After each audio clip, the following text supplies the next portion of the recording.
안녕하십니까. 저는 서울 아산병원의 판막질환을 전공하는 심장내과의 김대희 교수라고 합니다.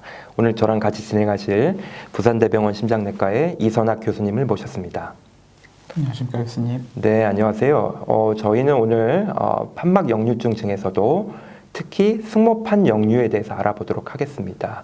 승모판은 쉽게 설명을 드리면 좌심방과 좌심실을 가르는 문 역할을 하는 구조물이 되겠습니다. 그래서 그러면 이 문이 잘 닫히지 않아서 피가 역류하는 질환을 승모판 폐쇄부전, 승모판 역류라고 하는데, 이 질환이 무엇인지, 어떻게 진단하고 관리하는지, 특히 가장 중요한 역할을 하는 심장 초음파가 어떠한 식으로 작용을 하는지, 어떤 역할을 하는지 설명을 드리도록 하겠습니다. 이선학 교수님, 우리 한번 시작해 볼까요? 예, 교수님. 그러면 일단 승모판 역류란 무엇인가요? 일단 간단하게 좀 설명을 부탁드립니다. 승모판 역류는 이제 방금 교수님께서 말씀하셨듯이 좌심방과 좌심실 사이를 이제 승모판이라는 구조물이 이제 나누고 있습니다. 그 구조물이 하는 역할은 이제 좌심방에서 좌심실로 피가 들어간 뒤에 이제 이완 수축기 때 이제 그 좌심실의 피가 좌심방으로 다시 들어가지 않도록 이제 막아주는 역할을 하는데, 이제 판막 자체가 이제 망가짐으로 인해서 또는 이제 심장이 점점 커진다든지 하면서 판막의 기능이 떨어지면서 이제 좌심실에서 좌심방으로 이제 혈액이 흘러 들어가는 것을 승모판 역류라고 합니다.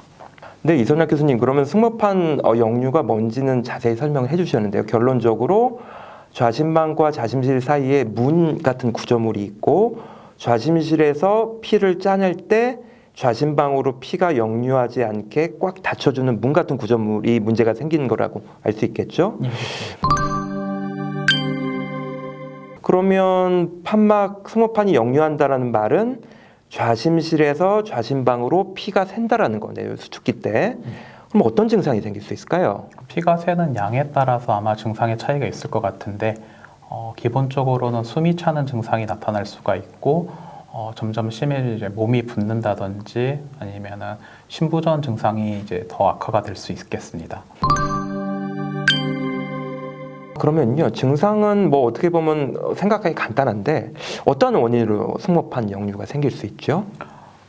이제 크게 나눠 봤을 때 판막 자체가 이제 망가지는 경우가 있을 수가 있고, 또 하나 이유는 판막 모양 자체는 괜찮은데 좌심방 또는 이제 좌심실 자체가 이제 커지면서 판막이 이제 서로 충분히 다치려고 함에도 불구하고 이제 크기가 작아져서 이제 역류를 하는 경우를 크게 두 가지로 나눌 수가 있습니다. 판막 자체가 망가지는 경우는 이제 쉽게 말해 그 문을 버텨주는 이제 코대라고 척삭이라고 하는 부분인데, 그 부분이 이제 끊어진다든지 망가지는 하는 경우가 하나가 있고, 그거는 이제 승모판막의 원인이 있으니까 1차성 승모판막 폐쇄부전이라고 저희가 명칭을 하죠. 그러니까 1차적으로 원인이 판막에 있다.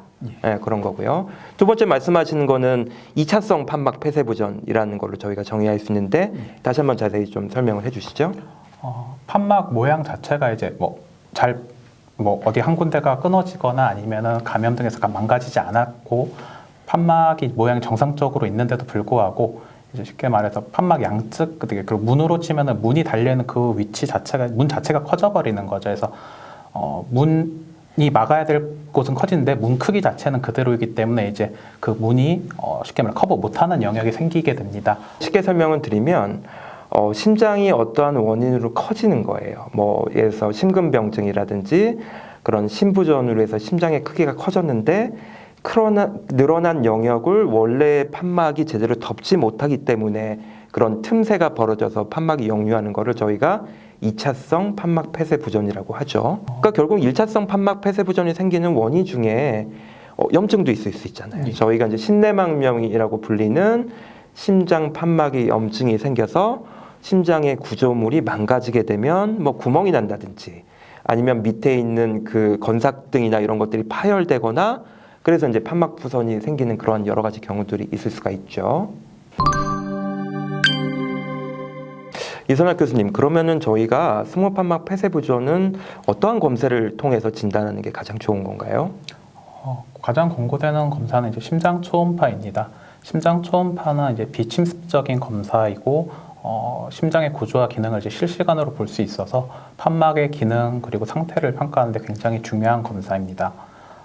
심장 초음파는 이제 크게 두 가지로 이제 나눌 수 있는데 이제 경흉부 심장 초음파, 쉽게 말해서 이제 심장 그 몸 밖에서 이제 초음파 기계를 대서 이제 심장을 확인하는 초음파 검사가 있고, 또 다른 하나는 이제 경식도 초음파, 위 내시경처럼 이제 식도 쪽으로 초음파 기계를 넣어서 심장의 뒤편에서 심장의 이제 상태와 판막 상태 등을 확인하는 검사가 있습니다. 그러면요, 경식도 초음파가 내시경처럼 해서 사실 수면 마취 안 하고 하면 굉장히 힘들잖아요. 예, 그럼 경식도 초음파가 분명히 경흉부 초음파에 비해서 가지는 장점이 있으니까 아마 의사 선생님들이 추천을 하실 것 같은데, 그 장점을 어떤 거를 좀 들 수가 있을까요? 환자분은 이제 분명 굉장히 이제 경흉부 심장 초음파에 비해서 경식도 심장 초음파가 굉장히 불편합니다.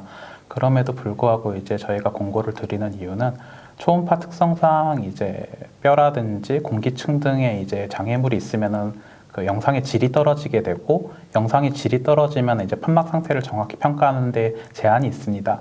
경식도 초음파의 경우 식도 바로 앞에 좌심방이 위치를 하기 때문에 그 중간에 이제 가로막는 장애물들이 없어서 경흉부 심장 초음파에 비해서 굉장히 선명한 화질을 얻을 수가 있고, 이로 인해서 이제 판막의 상태 등에 대해서 이제 정확하게 평가를 할 수가 있습니다.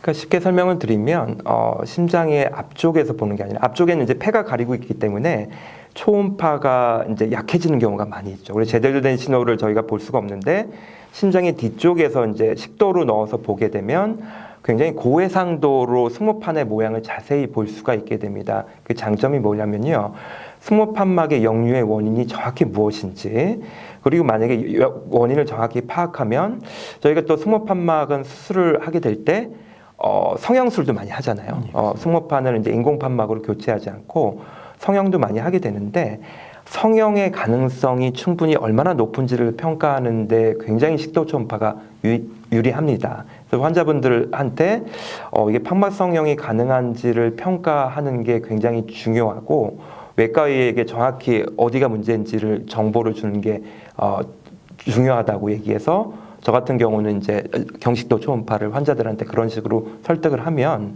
환자분들께서 대부분 받아들이시고 잘 하시는 편입니다.